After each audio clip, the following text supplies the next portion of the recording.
الحمد لله رب العالمين، والصلاة والسلام على أشرف الأنبياء والمرسلين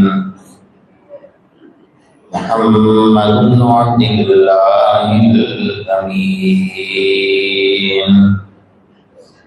وعلى آله وصحبه أجمعين، ومن يهتدي بهديه إلى يوم الدين. أما بعد، فأعوذ بالله من الشيطان الرجيم. بسم الله الرحمن الرحيم.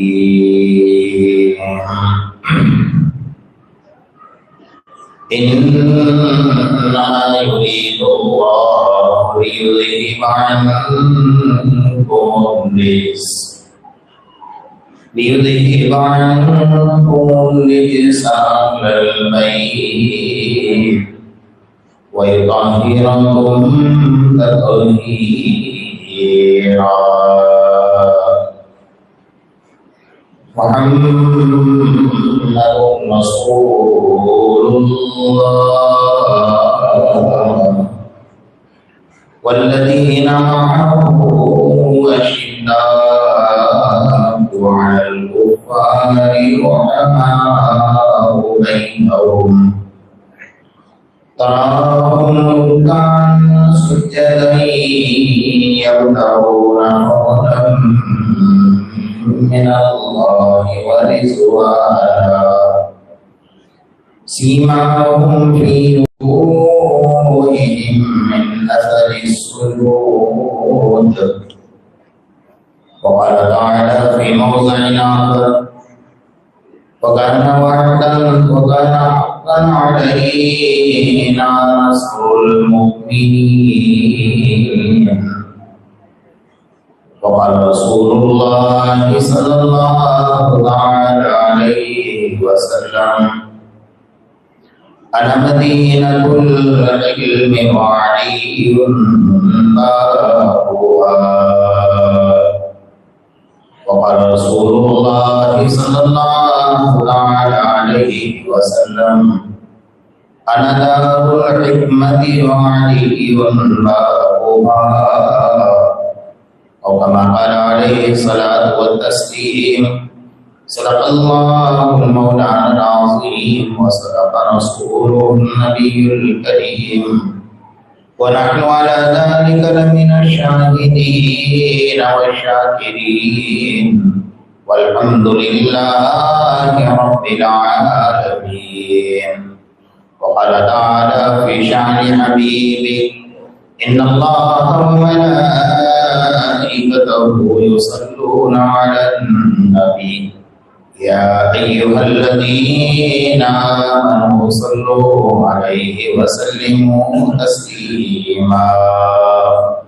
اللهم صل على محمد وعلى آل محمد كما صليت على إبراهيم وعلى آل إبراهيم إنك حميد مجيد.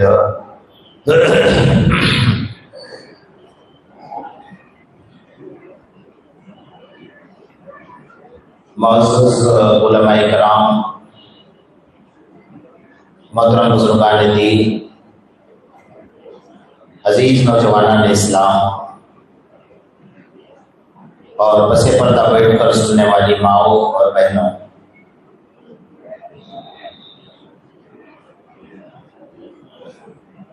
آج کے اس پرفتن دور میں بازاروں سے بے حیائی کی جگہ سے ہٹ کر رات کے اندھیرے میں اپنی نیند کو قربان کر کے سرزمین پر جو اللہ کے نزدیک سب سے زیادہ محبوب ترین جگہ ہے احب بقاء الارض الى اللہ مساجدها، کہ اللہ کے نزدیک سب سے محبوب ترین جگہ مسجدیں ہیں۔ اس مسجد کے اندر ہم بیٹھے ہیں، اللہ پاک ہمارے بیٹھنے کو قبول فرمائے، اور جن حضرات نے ان مجالس کو قائم کرنے کے لیے کوششیں کی، سعی کی، جد و جہاد کی، جانی اور مالی قربانیاں دی، اللہ پاک ان کے قربانیوں کو بھی قبول فرمائے۔ خاص طور پر علماء کرام جو مستقل ان پروگرام کو سجانے کے لیے اور لوگوں کی اصلاح کے لیے، لوگوں کو دین پر لانے کے لیے، لوگوں کی استقامت کے لیے اور ان تک دین کی صحیح بات پہنچانے کے لیے جو محنتیں کر رہے ہیں، اللہ تعالیٰ ان علماء کرام کا سایہ ہم پر دائر قائم اور دائم فرمائے، اور اللہ تعالیٰ ان کی محنتوں کو بے انتہا قبول فرمائے۔ اس وقت میں نے آپ حضرات کے سامنے قرآن مجید کی دو آیات اور سرور کائنات تاجدار مدینہ آقائے نامدار محمد رسول اللہ صلی اللہ تعالی علیہ وسلم کا فرمان مقدس تلاوت کرنے کی سعادت حاصل کی ہے۔ مجھ سے پہلے ڈاکٹر صاحب جس انداز میں جس لہجے میں آپ حضرات کے سامنے جو باتیں بتا رہے تھے، وہ بہت کم لوگ جانتے ہیں ان باتوں کو۔ دل تو یہ کر رہا تھا کہ ان کی باتیں سنتے رہے تاکہ ہمارے علم میں اضافہ ہو، لیکن بہرحال ہم لوگ بیٹھے ہیں، جمع ہوئے ہیں کچھ بات سننے کے لیے، سنانے کے لیے۔ اللہ پاک ہمارے سننے سنانے کو قبول فرمائے اور ان مجالس کو ہم سب کے لیے نجات کا ذریعہ بنائے۔ خاندان نبوت، اہل بیت، کم و بیش سارے پرچے کے اندر آپ نے عنوان پڑھے ہوں گے۔ ان عنوانوں کے اندر زیادہ تر یہی باتیں ہیں جو ہمارے لیے نجات کا ذریعہ بن جائے، کیونکہ خاندان نبوت کا تذکرہ کرنا اور مجالسوں کو سجانا آج کے پرفتن دور میں بہت بڑی نعمت ہے، اور جس کے نصیب میں اللہ نے یہ نعمت کی ہے انہی کو یہ نعمت نصیب ہوتی ہے۔ خصوصاً داماد رسول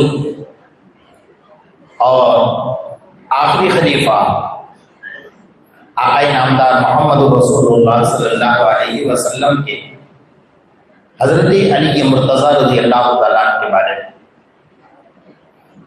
جن لوگوں کے عقیدے برے بھی ہیں، کچھ لوگوں کے عقیدے اچھے بھی ہیں، اس لیے آقائے نامدار محمد رسول اللہ صلی اللہ علیہ وسلم نے حضرت علی رضی اللہ تعالیٰ عنہ کو اپنی زندگی میں فرمایا تھا اور بتایا تھا کہ علی، تمہاری مثال میرے پاس حضرت عیسیٰ علیہ السلام کی طرح ہے۔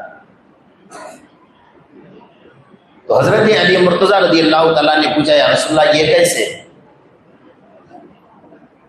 فرمایا کہ تمہارے معاملے میں دو گروہ، دو جماعتیں ہوں گی، جیسا حضرت عیسیٰ علیہ السلام کے بارے میں ہوئی۔ ایک جماعت وہ ہے جو محبت میں اتنا غلو کر جائے کہ اس کو خدا کے پاس لا کر کھڑا کر دے یا خدا کی جگہ دے دے، اور ایک جماعت وہ ہے جو آپ کے عداوت میں اتنا آگے بڑھے گی کہ آپ ان کے ہاتھوں کو آپ کے خون کے اندر رنگائے گی۔ دونوں گمراہ ہیں، دونوں گمراہ ہو جائیں گے۔ آج کے دور میں اگر آپ دیکھو گے تو حضرت علی مرتضیٰ رضی اللہ تعالیٰ عنہ کے بارے میں کچھ لوگوں کا عقیدہ ایسا ہے جو ہمارے آقا محمد رسول اللہ صلی اللہ علیہ وسلم نے رہتی دنیا تک کے لیے یہ لوگوں کو سبق دے کر گئے ہیں اور بتلایا ہے کہ کون سے راستے پر چلو گے تو تم کامیاب ہو جاؤ گے اور کون سے راستے پر چلو گے تو تم گمراہ ہو جاؤ گے۔ ایک طبقہ، ایک جماعت حضرت علی کے محبت میں اتنے آگے بڑھ گئی کہ اس نے براہ راست حضرت علی رضی اللہ تعالیٰ عنہ کو، جیسا حضرت عیسیٰ علیہ السلام کو خدا کا بیٹا قرار دیا تھا، حضرت علی کو انہوں نے اللہ کے پاس لا کر اللہ کی جگہ پر کھڑا کر دیا۔ اور اس سے بڑا نقصان ان کا یہ ہوا کہ حضرت ابوبکر صدیق رضی اللہ تعالیٰ عنہ کے ساتھ دشمنی پر اتر آئے، حضرت عمر فاروق رضی اللہ تعالیٰ عنہ کے ساتھ دشمنی پر اتر آئے۔ اور یہ بات اگر آپ تاریخ کی گہرائیوں میں جا کر دیکھو گے نا تو آپ کو عجیب انداز میں پتہ چلے گی کہ ہمارے آقا محمد رسول اللہ صلی اللہ علیہ وسلم جب غار کے اندر 3 دن کے سفر میں بیٹھے ہوئے تھے، اس دن جب دشمن قریب آ گئے، اور یہاں تک روایات موجود ہیں کہ ایک نوجوان اس غار کے اندر تک اترا اور اللہ کے رسول نے اس کے قدموں کو دیکھا، لیکن میرے اللہ نے حفاظت فرمائی۔ ابوبکر گھبرا گئے تھے، اب کیا ہوگا؟ اس وقت میں میرے اللہ کی طرف سے قرآن اترتا ہے، لا تحزن ان اللہ معنا، میں گھبرانے کی ضرورت نہیں ہے۔ اللہ نے یہ نہیں فرمایا اے میرے حبیب میں تیرے ساتھ ہوں، بلکہ اللہ نے یہ فرمایا لا تحزن ان اللہ معنا، اے محمد، اے ابوبکر، تم دونوں کے ساتھ میں کھڑا ہوں، میں دیکھ رہا ہوں۔ ابوبکر کی گھبراہٹ کو دیکھ کر جب میرے آقا محمد رسول اللہ صلی اللہ علیہ وسلم کھڑے ہو گئے اور ابوبکر باتیں کہی جو میں اس وقت اس کو دھیان سے سن لیجیے۔ کیا فرمایا؟ ابوبکر، آج معاملہ ہے غار کا، قیام ہے 3 دن کا، دشمن ہے میرے اور حفاظت تو کر رہا ہے۔ ایک وقت ہوگا، معاملہ ہوگا مزار کا، قیام ہوگا قیامت تک کا، دشمن ہوں گے تیرے، حفاظت محمد رسول اللہ کرے۔ اب یہ بات آپ کے سمجھ میں جلدی نہیں آئے گی، اس کو سمجھنے کے لیے آپ کو جانا ہوگا میدان کربلا میں۔ حضرت حسین رضی اللہ تعالیٰ جب شہید ہو رہے تھے نا، تو شہادت سے کچھ وقت پہلے انہوں نے بددعائیں دی۔ ان باتوں کو اگر سمجھو گے تو یہ بات آپ کے سمجھ میں آ جائے گی۔ اس وقت میں کیا فرمایا تھا حضرت حسین رضی اللہ تعالیٰ نے کہ اے اللہ، جس نے میری جماعت کو توڑا اور میں عصر کی نماز کے لیے کھڑا ہو رہا تھا اور جماعت بنا کر نماز پڑھنے کی کوشش کر رہا تھا، میری جماعت کو توڑا، جس نے میری جماعت کو توڑا اللہ قیامت تک اس کو جماعت کی نماز سے محروم فرما دے۔ ایک حضرت حسین اذان دے رہے تھے میدان کربلا میں، آپ کو پکڑ کر کھینچا گیا، آپ نے بددعا فرمائی کہ اللہ، جس نے مجھے اذان سے روکا، قیامت تک اس قوم کو اذان کی نعمت سے محروم فرما دے۔ میرے بچے پیاسے اور شدت کے اندر تڑپ رہے ہیں، بلک رہے ہیں میدان کربلا میں، پانی کی لہر بازو میں چل رہی ہے، جس نے مجھ سے پانی کو روکا اور میرے بچوں کو پیاسا تڑپتا ہوا سسکتا ہوا دیکھا، ان کے دل میں رحم نہیں آیا کہ اللہ کل قیامت کے میدان میں میرے نانا جان کے حوض کوثر سے ان کو محروم فرما دے۔ اور سب سے بڑی بددعا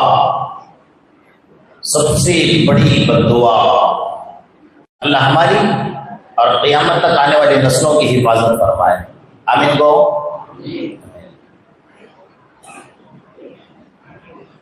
میرے خاندان کے جتنے لوگ اس میدان کربلا میں شہید ہوئے وہ سارے کے سارے حافظ قرآن تھے. ان کے سینے میں اللہ کا قرآن محفوظ تھا. اللہ جس نے ان سینوں کے اوپر برچیاں چلائی، ان گردنوں پر چھریاں چلائی، ان کو قرآن کی دولت سے محروم فرما دے. ابھی 4 بددعائیں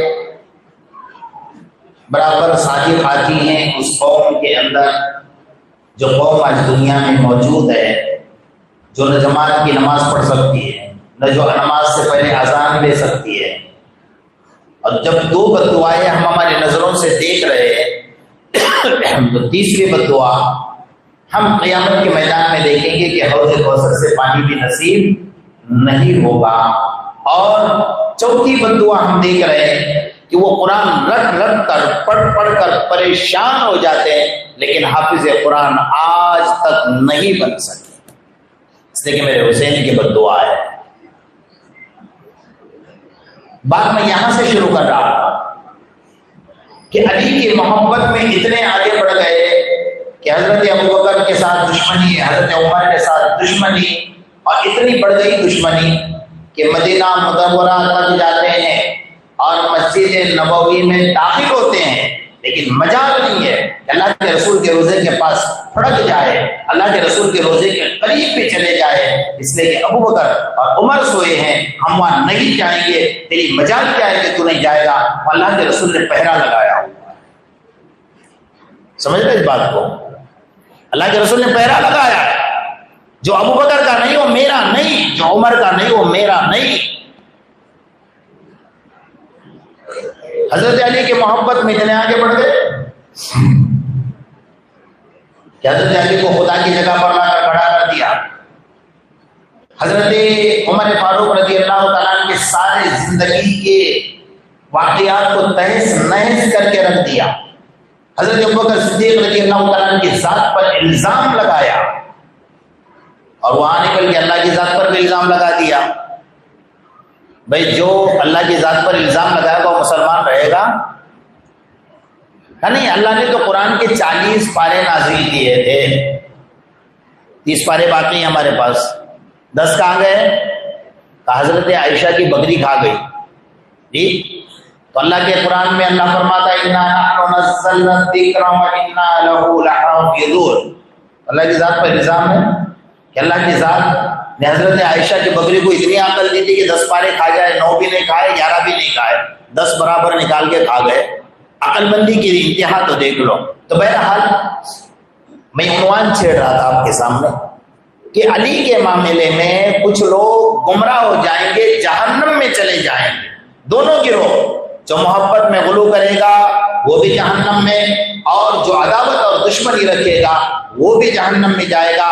ہر ایک کا مرتبہ، ہر ایک کا مقام میرے آقا محمد رسول اللہ صلی اللہ علیہ وسلم نے ترتیب وار بیان فرمایا تھا. خیر القرون قرنی، خیر القرون قرنی. یہ لفظ قرنی جو ہے نا، یہ 4 لفظ اس کے اندر دھیان سے سن لینا. سب سے پہلے قاف ابوبکر صدیق، دوسرے نمبر پر را حضرت عمر، تیسرے نمبر پر نون حضرت عثمان، اور چوتھے نمبر پر یا حضرت علی. آپ نے ترتیب دنیا میں بتا کر دے دی یہ میرا زمانہ ہے، یہ میرا زمانہ ہے. ابوبکر کا پہلا نمبر، دوسرا نمبر عمر کا، تیسرا نمبر عثمان کا، اور چوتھا نمبر علی کا ہوگا. نہیں، علی کا حق سب سے پہلا تھا.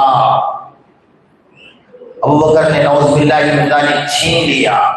سب سے پہلے علی کا حق تھا، نعوذ باللہ من ذالک عمر نے حق چھین لیا، جس نے سارے سرزمین پر 22 لاکھ مربع میل زمین کو فتح کر دیا اور دنیا کو انصاف بتایا. اگر کسی کو کرسی پر بیٹھنا ہے، بادشاہت کرنی ہے، سلطنت اور حکومت سنبھالنی ہے، اس کو عمر کے جوتیوں میں آنا پڑے گا، چاہے کسی بھی مذہب سے تعلق رکھتا ہو. جب تک وہ عمر کے جوتیوں میں نہیں آئے گا اس وقت تک وہ حکومت کرنا اور کرسی پر بیٹھنے کے لائق نہیں بن سکتا. حضرت علی کے مناقب، مراتب، فضائل قرآن سے بھی ثابت ہے، حدیث سے بھی ثابت ہے۔ آقا نامدار محمد رسول اللہ صلی اللہ علیہ وسلم نے کتنی بڑی بات فرمائی۔ کیا فرمایا؟ ایک روایت میں فرمایا انا مدینۃ العلم وعلی بابها، میں اگر علم کا شہر ہوں تو دروازہ علی ہے۔ انا دار الحکمہ وعلی بابها، میں اگر حکمت کا گھر ہوں تو فرمایا علی اس کا دروازہ ہے، دروازہ نہیں کھلے گا تم شہر کے اندر داخل نہیں ہو سکتے ہو۔ فرمایا علی کے پاس کیا علم دیا تھا اللہ تعالیٰ نے؟ آپ نے کبھی سوچا ہے حضرت علی رضی اللہ تعالیٰ عنہ کے علم کے بارے میں؟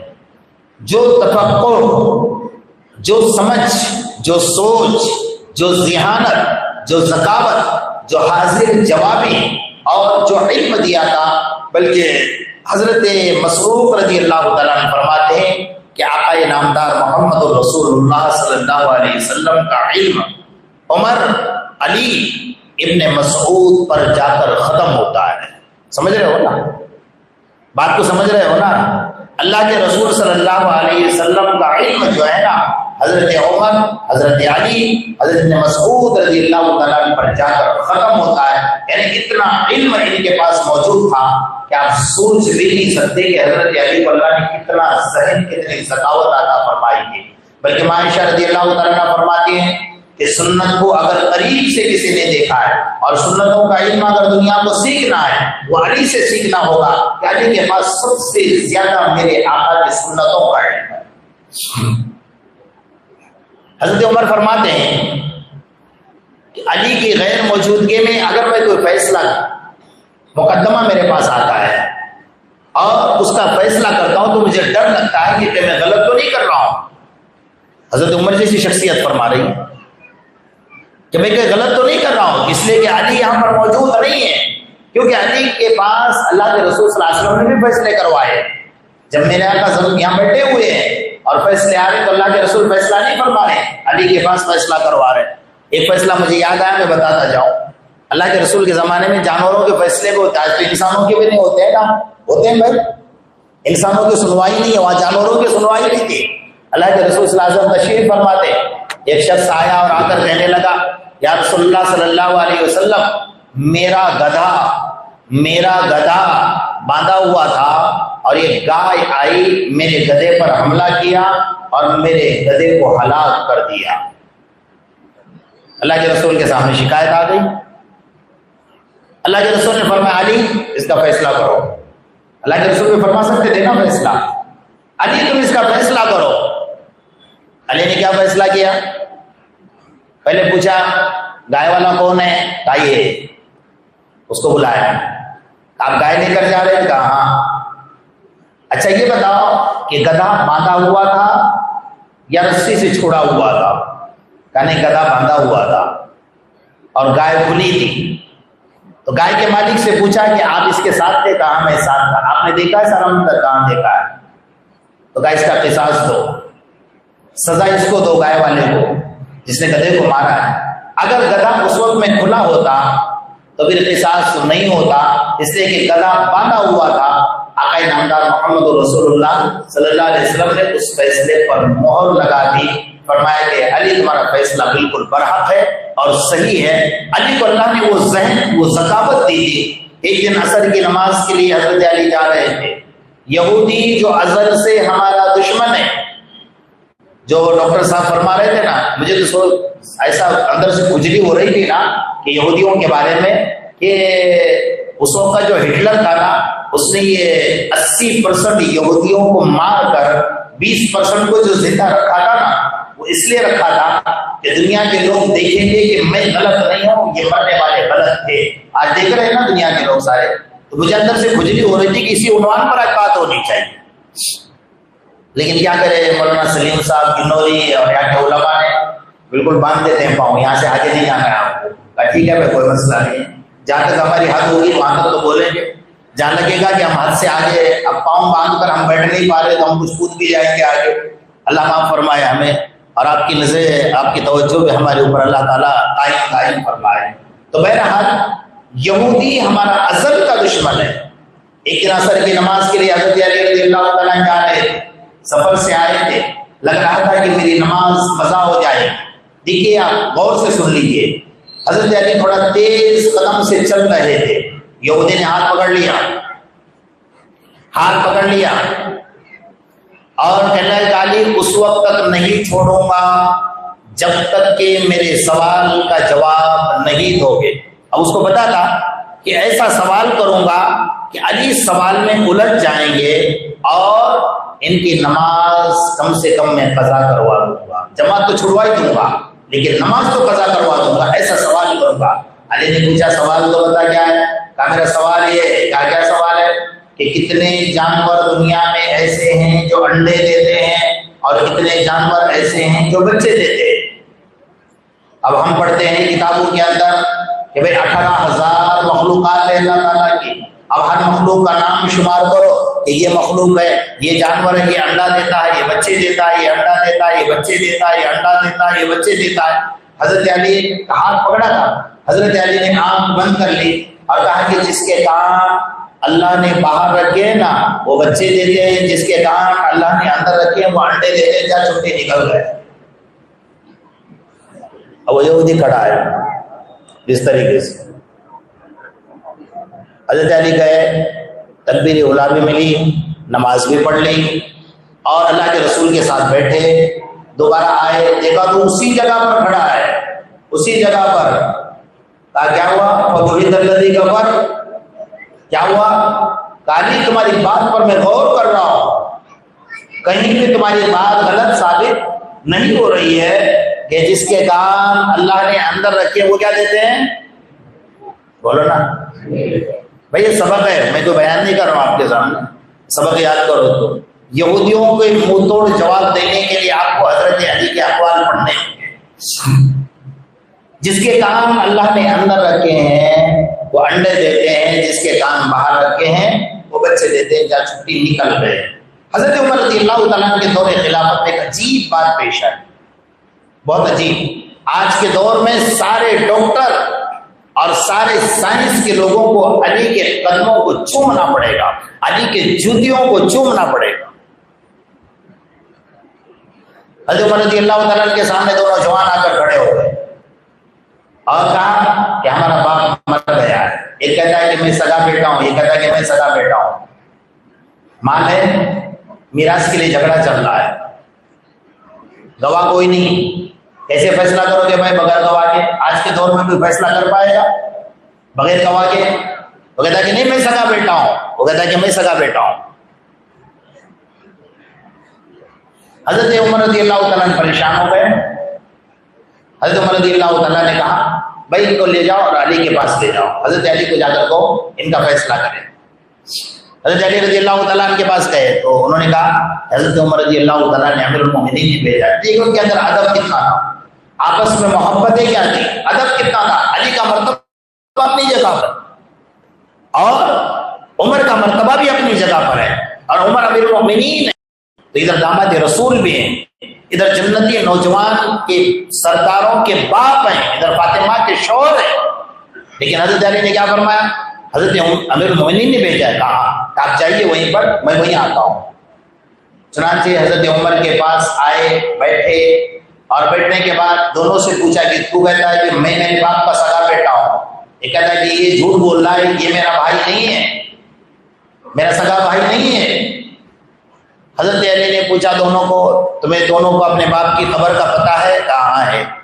جاؤ قبر کھودو، قبر کھودو اور کھود کر یہ جو بایاں ہاتھ ہے نا، بایاں ہاتھ، اس کی ہڈی نکال کر لے آؤ، بایاں ہاتھ کی۔ دونوں دوڑے۔ جھوٹے لوگ ایسے معاملے میں آگے بڑھتے ہیں نا زیادہ مقدمات کے اندر، جی غلط دستخط کرنے میں، غلط گواہی دینے میں، سب میں سب سے آگے جھوٹا ہو، اتنا صاف جھوٹ بولے گا نا کہ بیچارہ مجسٹریٹ بھی پانی بھر دے گا اس کے سامنے کہ سچا کون ہے اس کے اندر۔ وہ جو جھوٹا تھا نا وہ آگے آگے چل رہا تھا اور سچا تھا بیٹا وہ پیچھے پیچھے چل رہا تھا۔ دیکھو تو اس کے میرے باپ کی خبر کا پتہ بھی ہے کیا نہیں؟ برابر خبر پر پہنچ گیا، خبر پر پہنچا، خبر کھودی اور کھودنے کے بعد بائیں ہاتھ کی ہڈی نکال کر لے کر آ گئے۔ حضرت عمر رضی اللہ تعالیٰ کے پاس حضرت علی رضی اللہ تعالیٰ تشریف فرمائے، اس ہڈی کو لیا اور حضرت علی نے 2 پیالے منگوائے اور دونوں پیالوں کو منگا کر دونوں کے ہاتھ میں دے دیا، کہا تو ایک لے تو ایک لے لے، دونوں کو دے دیا، کہا دونوں کا خون نکالو اور پیالے کے اندر ڈال دو۔ انہوں نے بھی خون نکالا، اس نے بھی خون نکالا، دونوں نے پیالے میں۔ حضرت علی نے وہ ہڈی اپنے ہاتھ میں لی اور ہڈی کے 2 ٹکڑے کر دیے بیچ سے، اور دونوں ٹکڑوں کو ایک ٹکڑا اس میں اور ایک ٹکڑا اس میں رکھ دیا۔ جب دونوں پیالوں میں 2 ٹکڑے رکھ دیے نا، کچھ ہی دیر گزری تھی کہ حضرت عمر سوچ رہے تھے کہ علی کیا فیصلہ کریں گے، علی کیا فیصلہ کریں گے۔ تھوڑی دیر میں دیکھتے دیکھتے ایک پیالے کے اندر کا خون ہڈی نے چوس لیا اور ایک پیالے کے اندر کا خون ایسا ہی باقی رہا۔ جس ہڈی نے خون چوس لیا تھا وہ پیالہ حضرت عمر نے قریب لیا، کہا یہ خون کس کا؟ اس کا۔ کہا یہ سگا بیٹا ہے، یہ جھوٹا ہے۔ سمجھ رہے ہو؟ یہ دنیا کا سب سے پہلا DNA ٹیسٹ تھا۔ کون سا ٹیسٹ تھا؟ دنیا کا سب سے پہلا DNA ٹیسٹ تھا۔ سارے ڈاکٹر، سارے سائنسداں میرے علی کے قدموں کے نیچے ہیں۔ سمجھ رہے ہو؟ اسلام سے آگے بڑھ کر کچھ بھی نہیں ہے، نہ اسلام کے پیچھے کچھ تھا نہ اسلام کے آگے کچھ ہے۔ دونوں طرف سے آؤ گے تو وہیں آ کر کھڑے ہو جاؤ گے۔ تو علی کے فیصلے بڑے عجیب ہوتے تھے، کوئی سوچ نہیں سکتا تھا کہ اللہ تعالیٰ نے حضرت علی رضی اللہ تعالیٰ عنہ کو اتنا علم ایسا نہیں دیا تھا۔ میرے آقا محمد رسول اللہ صلی اللہ علیہ وسلم نے یوں نہیں فرمایا تھا انا مدینۃ العلم وعلی بابها، میں اگر شہر ہوں علم کا تو علی اس کا دروازہ ہے، یوں نہیں فرمایا تھا۔ جب انسانوں کے بارے میں بات چلنے لگے کہ انسان کیسے ہوتے ہیں، انسان کو دیکھنے سے نہیں پتا چلتا کہ انسان 6 فٹ کا ہے، 7 فٹ کا ہے، 5 فٹ کا ہے، کیسا ہے۔ سب نے اپنے اپنی زبانوں میں کہا کہ انسانوں کی پہچان کیسے ہو جائے گی، انسانوں کی پہچان کیسے ہو جائے گی۔ حضرت علی سے پوچھا گیا تو حضرت علی نے ایک چھوٹے سے چٹکے سے میں جواب دے دیا۔ کیا فرمایا؟ المرء تحت لسانی، المرء تحت لسانی، فرمایا 6 فٹ کا انسان اپنے زبان کے نیچے چھپا ہوا ہے۔ کہاں چھپا ہوا ہے؟ زبان کے نیچے چھپا ہوا ہے۔ اس لیے بیوقوف کے گلے میں گھنٹی باندھنے کی ضرورت نہیں ہے، اس کے زبان سے الفاظ نکلتے ہیں نا، سمجھ میں آتا ہے کتنا عقل مند ہے، کتنا بیوقوف ہے۔ تو انسان اپنے زبان کے نیچے چھپا ہوا ہے۔ تو بہرحال میری بات وہاں سے شروع ہوئی تھی کہ حضرت علی رضی اللہ تعالیٰ عنہ کے بارے میں ہمارے آقا محمد رسول اللہ صلی اللہ علیہ وسلم نے فرمایا علی تمہارے بارے میں 2 گروہ ہوں گے، ایک گروہ، دونوں گروہ جہنم میں جائیں گے، ایک گروہ تم سے بہت محبت کرے گا، محبت کے دعوے کرے گا، حتیٰ کہ آگے بڑا کر خدائی کی جگہ پر لا کر ان کو بٹھا دے گا، تم کو بٹھا دے گا، اور ایک تمہارے خون کے اندر اپنے ہاتھوں کو رنگائے گا جو ابن ملجم ہے، جس نے حضرت علی رضی اللہ تعالیٰ کو شہید کیا ہوا ہے۔ فرمایا دونوں جہنم کے حوالے ہو جائیں گے۔ اور ایک بات یہ بھی ہے کہ ابو بکر سے دشمنی لیں گے، عمر سے دشمنی لیں گے۔ اگر ابو بکر سے دشمنی لوگے، عمر سے دشمنی لوگے تو اسلام کہاں رہا تمہارے پاس؟ تمہارے پاس اسلام کہاں ہے؟ سارے اسلام کی جڑ اور بنیاد حضرت ابو بکر صدیق رضی اللہ تعالیٰ، میرے آقا کے بعد اگر کسی نے امت کو سنبھالا ہے وہ حضرت ابو بکر صدیق رضی اللہ تعالیٰ، حضرت ابو بکر صدیق رضی اللہ تعالیٰ نے سنبھالا ہے۔ یعنی ابو بکر کی صداقت کو یہ کیا جانے، یہ کیا سمجھیں، ابو بکر کی سچائی، ابو بکر کی امانت، ابو بکر کا مرتبہ، ابو بکر کے علو شان کو یہ کیا جانے۔ میرے آقا نے تو یہاں تک فرمایا تھا کہ قیامت کے میدان میں ساری امت عمر سے لے کر قیامت تک آنے والے سارے امت کے اعمال کو ایک ترازو کے پلڑے میں رکھا جائے گا، سارے امت کے ایمان کو ایک ترازو کے پلڑے میں رکھا جائے اور ابو بکر کے ایمان کو ایک پلڑے میں رکھا جائے۔ میرے ابو بکر کا ایمان کیا ہو جائے گا؟ پلڑا چھپ جائے گا۔ اس لیے ابو بکر کے مرتبے کو یہ کیا جانیں گے بھائی کہ ابو بکر اگر زمین پر بیٹھا ہوا ہے، جبرائیل آ رہا، اللہ کے رسول نے بڑے غور سے دیکھا، جبرائیل تمہیں کہاں سے غریبی آ گئے بھائی؟ کہا یا رسول اللہ، جبرائیل کی آنکھوں سے آنسو نکلے۔ اللہ کے رسول نے فرمایا میں نے پہلی مرتبہ جبرائیل کو اپنے آنکھوں سے آنسو نکالتے ہوئے دیکھا ہے، پہلی مرتبہ زمین پر۔ کہا کیوں؟ اللہ کے رسول آپ کے ابو بکر سے ملاقات نہیں ہوئی آج؟ کہا نہیں. جبرائیل خاموش ہو گئے. فرمایا آج سارے آسمان پر سارے فرشتوں کا لباس یہی ہے جو ٹاٹ کا لباس میں پہن کر آیا ہوں. کہا کیوں؟ کہ آج زمین پر ابوبکر نے ٹاٹ کا لباس پہنا ہے. میرے اللہ کی غیرت کو گوارا نہ ہوا کہ ابوبکر ٹاٹ کا لباس پہنے اور فرشتے اچھا لباس پہنے. اللہ نے سارے فرشتوں کو کہا ٹاٹ کا لباس پہنو. میں بھی ٹاٹ کا لباس پہن کر آیا ہوں. اللہ کے رسول کے دل پر بڑا صدمہ لگا. آپ گھر گئے, کیا محبت تھی. اللہ کے رسول خود اٹھ کر گھر گئے. دروازہ کھٹکھٹایا. پہلا دن ایسا تھا کہ ابوبکر دروازہ کھولنے نہیں آئے. چھوٹی سی بیٹی آئی حضرت اسما, دروازہ کھولا. ابوبکر کونے میں دھاڑے مار کر رو رہا تھا. کونے میں دھاڑے مار کر رو رہا تھا. اللہ کے رسول نے دیکھا ابوبکر ایک ٹاٹ اوڑھ کر بیٹھا ہوا ہے. نہ ایجاد ہے نہ کفنی ہے, کچھ بھی نہیں ہے. سب سے پہلے ایجاد اگر کسی نے سلائی تو ابوبکر نے سلائی. آج بدن پر کچھ نہیں تھا. اللہ کے رسول ایک جوڑی کپڑا تھا, دھونے میں ڈال دیا ہے, سوکھ رہا ہے, تو ٹاٹ اوڑھ کر بیٹھا ہوا ہوں. یہ ابوبکر کا مرتبہ ہے. اللہ نے سارے آسمان کے فرشتوں کو ٹاٹ کا لباس پہنا دیا ہے. ابوبکر کے مرتبے کو کیا جانے, جو ابوبکر سے دشمنی لے کر گھوم رہے ہو. یہ عمر کے مرتبے کو کیا جانے کہ میرے آقا اگر یوں فرماتے لوگ باقی نبی لگانا عمر, میرے بعد اگر نبوت کا دروازہ کھلا ہوتا تو عمر کے اندر اللہ نے وہ صلاحیت دے دی کہ وہ نبی بن سکتا تھا. اس عمر سے دشمنی, اس ابوبکر سے دشمنی تمہیں بددعا ہے. حضرت حسین رضی اللہ تعالیٰ عنہ کی بددعا ہے. یہ سمجھ نہیں پاؤ گے کہ حضرت علی کی محبت میں اتنے غلو کر جاؤ کہ انہیں تمہیں اللہ کا درجہ دے دو, نبی کا درجہ دے دو. اور تم نے آسان اگر ان کا کلمہ اگر سنا ہوگا نا تو کلمہ بھی یاد کر لو. لا الہ الا اللہ علی رسول اللہ, لا الہ الا اللہ علی رسول اللہ. ان کا کلمہ یہ ہے. تو مسلمان کہاں سے رہے بھائی؟ بہرحال مجھے اس عنوان کو نہیں چھیڑنا ہے. میں آپ کو بتا رہا تھا, اس حدیث پر میری بات نکلی کہ حضرت علی کے بارے میں ہمارے آقا محمد رسول اللہ صلی اللہ علیہ وسلم جو یہ فرما رہے ہیں نا کہ علی تمہارے معاملے میں دو گروہ ہوں گے. ایک گروہ محبت میں غلو کر جائے گا, وہ جہنم میں چلا جائے گا. دوسرا گروہ تمہاری دشمنی پر اتر آئے گا, وہ بھی جہنم میں چلا جائے گا. دونوں جہنم میں چلے جائیں. کون سا جنت میں رہے گا؟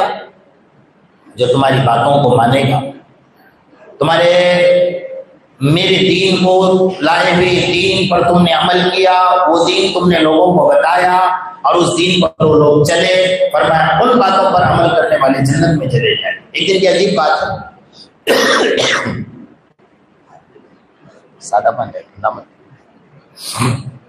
درود شریف پڑھ لے, زور سے درود شریف پڑھ لے. ہمارے محفل درود شریف سے سجی جانی چاہیے. اللہم صلی علی محمد وعلی آل محمد کما صلیت علی ابراہیم وعلی آل ابراہیم انک حمید مجید. اللہ کے رسول صلی اللہ علیہ وسلم نے حضرت علی رضی اللہ تعالیٰ عنہ کو ابو تراب کا لقب دیا. ابو تراب, حالانکہ آپ کی کنیت جو تھی نا وہ ابو الحسن تھی, لیکن اللہ کے رسول نے ابو تراب کہا تھا. کیوں کہا تھا؟ کہ ایک دن حضرت فاطمہ اور حضرت علی کے درمیان میں کچھ بات چیت ہو گئی. سمجھ رہے ہو بات چیت؟ ہماری زبان میں جھگڑا. آج کے جھگڑے میں مرد حاوی نہیں ہوتا, بیوی بیچاری کی آواز محلے کے چاروں کونے میں چل جاتی ہے, تو شور کیا کر جاتا ہے, گھر چھوڑ کر باہر نکلتا ہے. میری عزت اسی میں ہے کہ میں نکل جاؤں. جی صحیح کہہ رہا ہوں غلط کہہ رہا ہوں؟ اچھا کبھی کبھی چچا اتنا گرم ہوتا ہے کہ عورت بیچاری عزت کے مارے کہتی ہے کہ میں مر جاؤں لیکن میری آواز میرے گھر کے باہر نہ نکلنے پائے. تو حضرت علی اور حضرت فاطمہ کے درمیان میں کچھ بات ہوئی. بات کیا تھی بھائی؟ ہماری مائیں بہنیں بھی کان کھول کر سن لے, اور یہاں بیٹھے ہوئے تسبیح گننے والے مرد بھی کان کھول کر سن لے, چلے میں جانے والے, 4 مہینے میں جانے والے, مسلح پر کھڑے رہ کر امامت کرانے والے, بخاری پڑھانے والے, سارے کان کھول کر سن لے اس بات کو. یہ واقعہ بڑا عجیب ہے حضرت علی رضی اللہ تعالیٰ عنہ کا. اس واقعے سے بہت ساری باتیں آپ کے سامنے آ جائیں کہ حضرت علی کے ساتھ بات یہ ہوئی کہ حضرت علی مزدوری تلاش کرنے نکلے. 3 دن 3 رات گزر گئے, کچھ نہیں ملا مزدوری میں. حضرت فاطمہ حسن حسین کو بہلا رہی، چولہے کے اوپر ہانڈی لگا کر پانی رکھ کر بچے کھانا بن رہا ہے، جیسا بنے گا آپ کو کھلا دوں گی۔ 3 دن 3 رات گزر گئے، کچھ نہیں تھا۔ سوچ رہی کہ علی گئے ہیں بازار میں سودا لیں، مزدوری تلاش کرنے، اگر مزدوری ملے گی تو کچھ نہ کچھ سودا لے کر آئیں گے، میں کھلا دوں گی۔ اتفاق ایسا ہوا، علی جب گھر میں آئے سلام کیا، حضرت فاطمہ نے دیکھا ہاتھ خالی، کچھ بھی نہیں۔ بچوں کے بلکنے اور سسکنے اور تڑپنے کو دیکھ کر حضرت فاطمہ کی زبان سے تھوڑی آواز اونچی نکل آئی۔ میری مائیں بہنیں کان کھول کر سن لے اور مرد بھی کان کھول کر سن لے۔ فوراً یاد آیا کہ جس دن میرے ابا جان محمد رسول اللہ صلی اللہ علیہ وسلم نے مجھے ودا کیا تھا، میرے سر پر ہاتھ رکھ کر فرمایا تھا، فاطمہ یہ محمد کا ہاتھ تیرے سر پر ہے، میری عزت پر داغ مت لگانا، علی تیرا شوہر ہے، علی کے سامنے کبھی اونچی آواز سے بات مت کرنا۔ اللہ کے رسول کی نصیحت یاد آ گئی، کالی مجھے معاف کر دو۔ کیوں کیا ہوا؟ کہ میں نے تھوڑا اونچی آواز سے تمہارے سامنے زبان درازی کی ہے، میں غلط نہیں کی، مجھے پتا ہے۔ یہ حسن اور حسین بلک رہے تھے، تڑپ رہے تھے نا، تو بچوں کے بلکنے اور تڑپنے کو دیکھ کر میں نے تھوڑا اونچی آواز سے تمہارے سامنے کہا ہے، مجھے معاف کر دو۔ علی نے کہا فاطمہ تیرا مرتبہ بہت اونچا ہے، تیرا مرتبہ بہت اونچا ہے، کیونکہ میرے آقا محمد رسول اللہ صلی اللہ علیہ وسلم نے جس دن تیرے ساتھ میرا نکاح فرمایا ہے، اس سرزمین پر میں سمجھتا ہوں مجھ سے زیادہ خوش نصیب اور خوش قسمت کوئی نہیں ہوگا۔ میں تجھ سے کہاں جھگڑا کر سکتا ہوں اور میں تجھ سے کہاں ناراض ہو سکتا ہوں، تو اپنی جگہ پر برحق ہے۔ لیکن علی کو کہا مجھے معاف کر دو، معاف کر دیا، اطمینان نہیں ہوا، دوڑتی ہوئی اللہ کے رسول صلی اللہ علیہ وسلم کے دربار میں آئی۔ اللہ کے رسول کا معمول تھا یہ فاطمہ آتی تو آپ خود اٹھتے، دروازہ کھولتے، اپنی چادر مبارک زمین پر بچھاتے، حضرت فاطمہ کو آگے بڑھ کر پیشانی پر بوسہ لیتے اور فرماتے کہ فاطمہ اس لیے بوسہ لے رہا ہوں کہ تیری پیشانی سے مجھے جنت کی خوشبو آیا کرتی۔ اپنی چادر مبارک زمین پر بچھا دے، لیکن اس دن تو معمول بڑا عجیب تھا، دوڑتی ہوئی آئی، ہانپتی ہوئی آئی، منہ سے کف نکل رہا تھا اور سانس پھول رہا تھا جیسا دشمن نے کوئی پیچھا کیا ہوا ہے۔ اللہ کے رسول کا ابو بکر بازو میں بیٹھے ہیں، حضرت ابو بکر فرماتے میں نے دیکھا کہ پہلی مرتبہ اللہ کے رسول بھی گھبرا گئے، فاطمہ کون سے دشمن نے تیرا گھیراؤ کر لیا، کیا بات بن گئی کہ تو آگے بڑھ اس طریقے سے میرے سامنے آ گئی۔ فرمایا ابا جان بہت بڑی غلطی ہو گئی، میری مائیں، میری بہنیں، ہونے والی بیوی، اپنے شوہر کی ہونے والی بیوی کان کھول کر سن لے، یہ حضرت فاطمہ حضرت علی کا واقعہ تمہیں ساری زندگی تمہاری اس گھر کے آباد کرنے کے لیے بہت بڑا نمونہ ہے۔ تو فرمایا یا رسول اللہ مجھ سے غلطی ہو گئی کہ علی 3 دن کے بعد گھر میں آئے، میں تھوڑا اونچی آواز سے جواب دیا، جیسے اللہ کے رسول نے یہ سن لیا نا کہ میں نے علی کے سامنے اونچی آواز سے جواب دیا، حضرت ابو بکر فرماتے اللہ کے رسول کا چہرہ متغیر ہو گیا، چہرہ بدل گیا، غصے میں آ گئے، لال ہو گئے۔ فرمایا فاطمہ تو کیا کہہ رہی ہے کہ علی کے سامنے تو نے زبان چلائی؟ زبان نہیں چلائی یا رسول اللہ، تھوڑا اونچی آواز سے میں نے بات کی، میں نے علی سے معافی مانگ لی۔ اللہ کے رسول نے پوچھا علی نے تجھے معاف کیا؟ فرمایا جی اللہ کے رسول، علی نے مجھے معاف کر دیا۔ اللہ کے رسول کا پیغام سنو، اللہ کے رسول کا پیغام، وہ بیٹا وہ بھائی بھی سن لے، وہ باپ بھی سن لے، جو اپنی بیٹی گھر آتی ہے، ہمارے پاس روزانہ ہزاروں مسئلے، حضرت مولانا سلیم صاحب آ کر انہوں نے دیکھا ہے کہ ہمارے پاس روزانہ کے ہزاروں مسائل، جھگڑا کہاں ہے بھائی؟ کچھ بھی نہیں ہے، بنیاد کچھ بھی نہیں ہے۔ ماں فون کرتی ہے بیٹا کیا کھایا، کیا پکایا، کون سے کپڑے پہنے، گھر میں برتن دھو لیے، بھائی تو نے جب نکاح کر کے دیا ہے تو اس کو فکر ہے؟ دن میں 50 فون کر کر اپنے بیٹے کا دماغ خراب مت کرو، بنتے رشتوں کو مت اجاڑو۔ یہ آقا کا عمل سن لو کان کھول کر۔ حضرت ابوبکر فرماتے ہیں اللہ کے رسول کا چہرہ متغیر ہو گیا، لال ہو گیا۔ آج ہماری بیٹی آ گئی، ابا جان میرے شوہر نے مجھے بولا، تو باپ نے آستین چڑھا دیا، بانے دے اس کو یہاں پر، دیکھو میں دیکھتا ہوں جی۔ بھائی ادھر سے آستین چڑھا کر، باپ ادھر سے آستین چڑھا کر تم اپنے بیٹیوں کا گھر نہیں بسا رہے ہو، اپنے بیٹیوں کو غلط راستے پر لگا رہے ہو اور ان کے گھروں کو اجاڑ رہے ہو۔ اللہ کے رسول نے رہتے دنیا تک کے پیغام دیا۔ فرمایا فاطمہ یہ بتا تو نے علی سے معافی مانگ لی؟ فرمایا یا رسول اللہ میں نے علی سے معافی مانگ لی۔ علی نے تجھے معاف کیا؟ اللہ کے رسول مجھے علی نے معاف کر دیا۔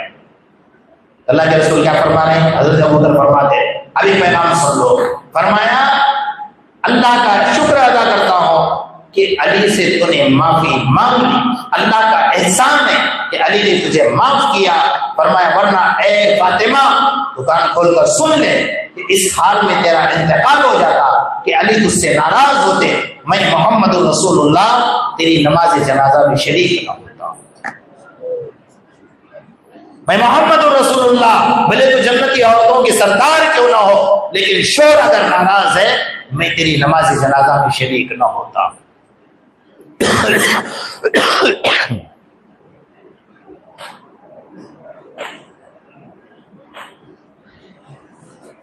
یہ اللہ کے رسول صلی اللہ علیہ وسلم کا پیغام ہے۔ یہ پیغام صرف حضرت فاطمہ کے لیے نہیں ہے، یہ پیغام رہتی دنیا تک کے تمام آپ کی امت کی بیٹیاں اور تمام امت کی ماؤں کے لیے پیغام۔ ہم نے اس کو توڑ دیا ہے ان احکامات۔ جس عورت کو بتایا ایسا مرد کو بھی بتایا۔ اب بات نکلی ہے تو ایک بات عرض کر دو، آج کل کے ہمارے لمبے لمبے تسبیح لے کر گھومنے والے، تہجد کے پابند، اشراق کے پابند، تکبیر اولیٰ کے پابند، 40 دن کے پابند، 4 مہینے کے پابند، کبھی کبھی تو ساری زندگی اللہ کے راستے میں مصلی پر کھڑے رہ کر پڑھانے والے امام، مسجد مدرسوں میں پڑھانے والے، بخاری شریف پڑھانے والے، مکتب پڑھانے، سب کے لیے، کسی کے لیے نہیں۔ حضرت امام غزالی رحمۃ اللہ علیہ، حضرت پیران پیر سید عبد القادر جیلانی رحمۃ اللہ علیہ اس واقعے سے بات چھیڑ کر آگے بات ایک عجیب فرما رہے ہیں کہ خدا نہ خواستہ میاں بیوی میں آپس میں کسی کا جھگڑا ہوا یا عورت سے کچھ غلطی ہو گئی، بھائی معاف ہو سکتی ہے کہ نہیں ہو سکتی؟ بولو نا۔ عورت سے اگر غلطی ہو گئی، کھانے میں نمک زیادہ ہو گیا، معاف ہو سکتا ہے؟ نہیں بولیں گے، سب بولو مل کر، معاف ہو سکتا ہے؟ اچھا کپڑے استری کرتے ہوئے جل گئے، معاف ہو سکتے ہیں؟ ہو سکتا، غلطی ہے نا۔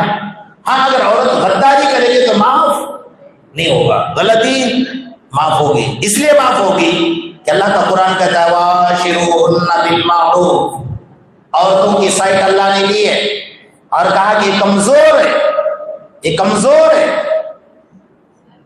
اس میں بھی حضرت علی کا فیصلہ ہے۔ حضرت علی کے دور میں خنثی مخنث جس کو کہتے ہیں، نہ مرد نہ عورت، اس کا مسئلہ ہے میراث کے معاملے میں۔ تو حضرت علی رضی اللہ تعالیٰ نے کہا اس کی رپورٹ نکالو، یہ مرد ہے کہ عورت ہے، کیسے پتا چلے گا؟ فرمایا کہ بائیں جانب میں ایک پسلی عورت کی کم ہوتی ہے۔ کتنی ہوتی ہے؟ بولو نا۔ کمزور ہے، حضرت آدم کے بائیں پسلی سے اس کو پیدا کیا ہوا ہے۔ فرمایا یہ کمزور ہے، اس لیے فرمایا اس کی ایک پسلی کم ہوگی تو وہ عورت ہے اور ایک پسلی زیادہ ہوگی تو مرد ہے۔ حضرت علی کا قول ہے، کوئی ہمارا دماغ وہاں تک پہنچ بھی نہیں سکتا ہے۔ تو بہرحال میں یہاں سے کہا تھا کہ مرد اتنا نیک ہے، عورت سے غلطی ہو گئی نا تو غلطی معاف ہو سکتی ہے، لیکن ہم معاف نہیں کرتے ہیں۔ ہم کہتے ہیں جلدی اٹھ ورنہ 3 بول دوں گا، جلدی کام کر ورنہ میرے پاس ریوالور میں 3 ہی گولیاں پڑی ہیں، ابھی نکل جائے گا، مسئلہ ختم ہو جائے گا۔ عورت کو ڈرا رہا ہے اور دنیا میں بڑا نیک بن کر گھوم رہا ہے کہ فلاں فلاں آدمی ماشاء اللہ اس کی تکبیر اولیٰ بھی نہیں جاتی، اس کی تہجد بھی کبھی اس کی اشراق بھی پابندی سے ہوتی ہے، سارے دین کے کام بھی پابندی سے ہوتے ہیں، لیکن عورت سے غلطی ہو گئی، بات چیت کے تعلقات ختم کر دیا۔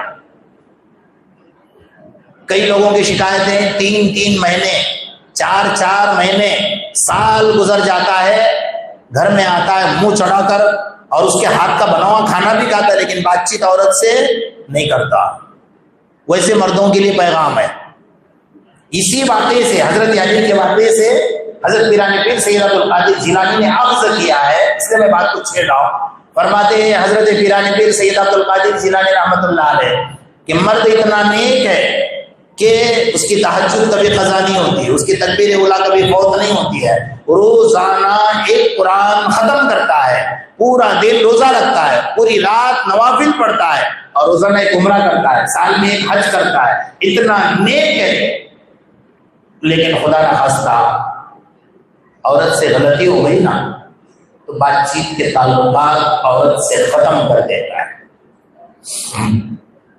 ایسے مرد کے بارے میں کیا فرمایا کہ جب تک وہ مرد اپنی عورت سے بات چیت نہیں کرے گا, اس کی تہجد پڑھنا, اس کا تکبیر اولیٰ سے نماز پڑھنا, اس کا روزانہ قرآن پڑھنا, دن میں روزہ رکھنا, رات میں نوافل پڑھنا, روزانہ عمرہ کرنا, ایک نیکی بھی اللہ قبول نہیں فرماتا. پڑھ لیتا چپ, جتنے سجدے ٹھوکنا ٹھوکتا جا, ایک نیکی بھی اللہ قبول نہیں کرے گا. اور عورت کے لیے بھی بتایا, حضرت فاطمہ کے واقعے سے اخذ کر کے بتایا کہ مرد اگر بیمار پڑ جائے اور اس کے بدن سے پھوڑے اور پھپھولے نکلے اور اس کے اندر خون اور پیپ نکلنے لگ جائے تو میرے آقا محمد رسول اللہ صلی اللہ علیہ وسلم فرماتے ہیں عورت کپڑے سے نہیں بلکہ اپنی زبان سے اگر اس کو صاف کرتی ہے تب وہ اپنے شوہر کا حق ادا نہیں کر سکتی. دونوں طرف کی باتیں بھائی, اسلام نے دونوں کو سکھایا ہے, اسلام نے دونوں کو بتایا ہے, لیکن ہماری زندگی میں وہ پیغام ہی نہیں.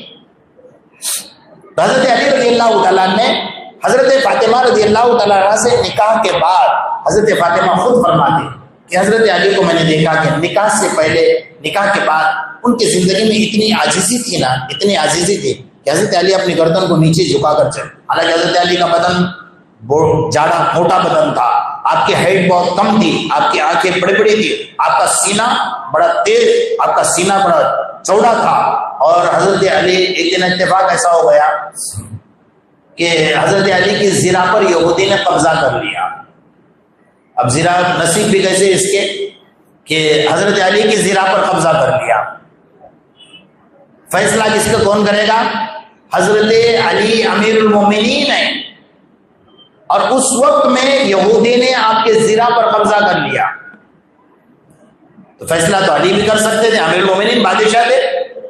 جیسے آج کے بیوقوف بیٹھے ہوئے ہیں روزانہ نئے نئے فیصلے جاری کرتے ہیں بیٹھ کر, تو حضرت علی بھی فیصلہ کر سکتے تھے نا. لیکن حضرت علی نے کہا وقت کے قاضی کون ہیں؟ چلو وقت کے قاضی کے پاس چلو. حضرت علی خود جا رہے ہیں امیر المومنین ہوتے ہوئے, قاضی کے پاس چلو. وہ یہودی بھی آیا. قاضی نے حضرت علی سے پوچھا کہ آپ کے پاس کون گواہ ہے اس کا, یہ زرہ آپ کی ہے. امیر مومنین سے پوچھا جا رہا ہے. ہاں آج کے منوج سے کوئی پوچھے گا کہ تیرا گواہ کون ہے؟ پوچھے گا کوئی؟ کچھ کی ہے ہمت پوچھنے کی؟ نہیں ہے. حضرت علی نے کہا میرا بیٹا حسن اس کا گواہ ہے. قربان جائیے اسلام کے. قاضی شریعت نے کہا بیٹے کی گواہی باپ کے حق میں معتبر نہیں ہے. سمجھ رہے بات کو؟ بیٹے کی گواہی باپ کے حق میں معتبر نہیں ہے. حضرت علی نے ایک جملہ کہا, کیا جنت کے سردار, جنت کے نوجوان کے سردار جھوٹ بول سکتے ہیں؟ کون؟ حضرت حسن حضرت حسین جنت کے نوجوانوں کے سردار ہیں نا.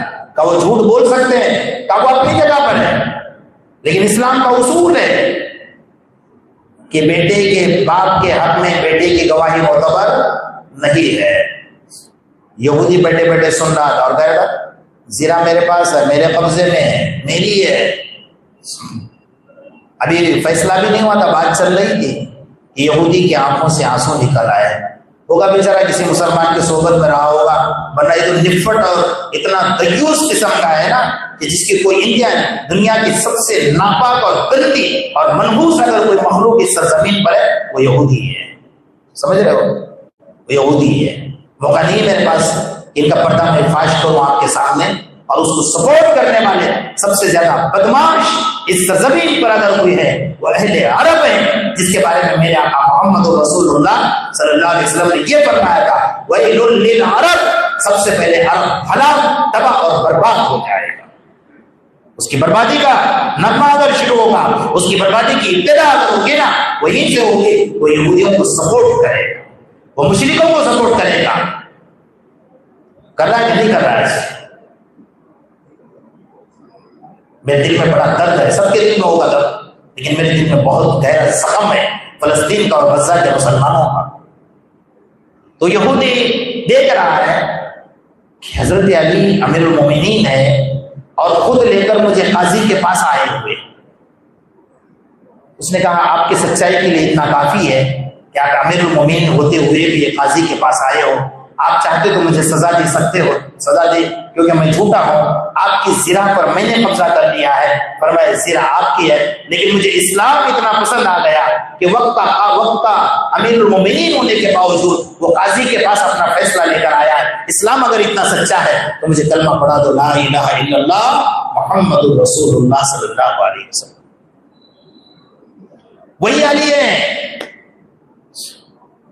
کہ میرے آقا نے علی کے زانوں کے اوپر اپنا سر مبارک رکھا ہوا ہے، اور علی کی نماز عصر کی باقی ہے، سورج غروب ہو رہا ہے، علی بے چین ہے اندر سے، لیکن گھبرا رہے تھے کہ پاؤں کو حرکت دوں گا تو شاید میرے آقا کی نیند خراب ہو جائے گی، اس لیے ادب کے معنی آپ نے اپنے پاؤں کو حرکت نہیں دی اور ویسے بیٹھے رہے۔ تھوڑی دیر میں آفتاب غروب ہو گیا، عصر کی نماز قضا ہو گئی، مغرب کا وقت ہو گیا، میرے آقا کی آنکھ کھلی، کالی بڑے بے چین ہے، یا رسول اللہ میری عصر قضا ہو گئی۔ آپ آرام فرما رہے تھے نا، میں نے سوچا کہ آپ کی نیند خراب نہ ہو جائے، اس لیے میں نے اپنے پاؤں کو حرکت نہیں دی، تو فرمایا کہ اللہ کے رسول صلی اللہ علیہ وسلم کے زبان سے جملہ نکلا کہ اللہ کو نکالنے والے دوبارہ سورج کو لوٹا دے، جیسا میرے آقا کی زبان سے جملہ نکلا۔ علی کی نماز قضا ہو گئی، لوگوں نے آنکھوں سے دیکھا کہ سورج نکل آیا اور پورے کے پورے پتھروں کے اوپر سورج کی کرنیں پڑ رہی تھی جیسا دھوپ ہو گئی تھی، اور علی نے عصر کی نماز ادا کر لی۔ یہ علی کا مرتبہ ہے۔ کون سمجھے گا اس کو؟ کوئی نہیں سمجھے گا۔ بہرحال میرے دوستو، مجھے جو عنوان دیا گیا تو کچھ تھوڑی سی جھلک میں نے آپ کو عنوان کی بتائی ہے، لیکن میرے دل کا درد تو یہ تھا کہ میں کچھ آج کے موجودہ حالات پر بات کروں۔ جو مسلمان سہما ہوا ہے، مسلمان ڈرا ہوا ہے، مسلمان بزدلی کا شکار ہے، آخر اس کی بنیادی وجہ کیا ہے؟ اس پر دھیان سے غور کر لیں۔ ساری دنیا کے اندر جن کے ہاتھوں میں حکومتیں ہیں، سلطنتیں ہیں، بادشاہت ہے، قوت ہے، ہمت ہے، وہ کرنا چاہے سب کچھ کر سکتے ہیں، اور جن کے پاس کچھ بھی نہیں ہے وہ بھی سب خاموش تماشائی بنے۔ بنیادی وجہ یہ ہے، میں آپ کو آج بتا کر جاؤں علماء کرام کے اور ہمارے اکابروں کے موجودگی میں، کہ بنیادی وجہ یہ ہے کہ ہم نے اسباب پر نظر کی ہے۔ اس کے پاس سپر پاور طاقت ہے، دنیا کی فوج، دنیا کا لشکر، سب کچھ اس کے پاس ہے، ہمارے پاس کچھ بھی نہیں۔ یہ بھول گیا ہے کہ جس دن تو دنیا میں آیا تھا اس دن تیرے کاموں میں کہا گیا تھا اللہ اکبر، سپر پاور طاقت اگر کسی کے پاس ہے تو میرے اللہ کے پاس۔ یہ بھول گیا ہے۔ ایسے ہی دنیا کی اس وقت کی جھوٹی سپر پاور طاقت فرعون جو دعویٰ کر رہا تھا، اللہ تعالیٰ نے حضرت موسیٰ علیہ السلام کو اکیلے بھیجا تھا، کوئی فوج، کوئی لشکر، کوئی ہتھیار، کچھ نہیں تھا۔ موسیٰ کا اذهب یا موسیٰ نکل جاؤ، فرعون کی طرف جاؤ، انہ طغیٰ، وہ سرکش ہو چکا ہے، نافرمان ہو چکا ہے، خدائی کے دعوے کر رہا ہے۔ حضرت موسیٰ علیہ السلام اکیلے تنہا جا رہے تھے، دل میں ڈر لگ رہا تھا کہ اللہ اکیلا ہوں، جیسا آج ڈر رہے ہیں نا ہم لوگ، میں اس لیے چھیڑ رہا ہوں بات کو، میں اللہ اکیلا ہوں، کوئی نہیں میرے ساتھ۔ اللہ تعالیٰ نے کیا کہا، فور لا تخافا، اے موسیٰ، اے ہارون، تمہیں ڈرنے کی ضرورت ہے، اننی معکما اسمع وارا، میں دیکھ رہا ہوں، میں سن رہا ہوں، میں تمہارے ساتھ ہوں، جو کچھ ہو رہا ہے میں دیکھ رہا ہوں، جو کچھ ہوگا میں دیکھوں گا۔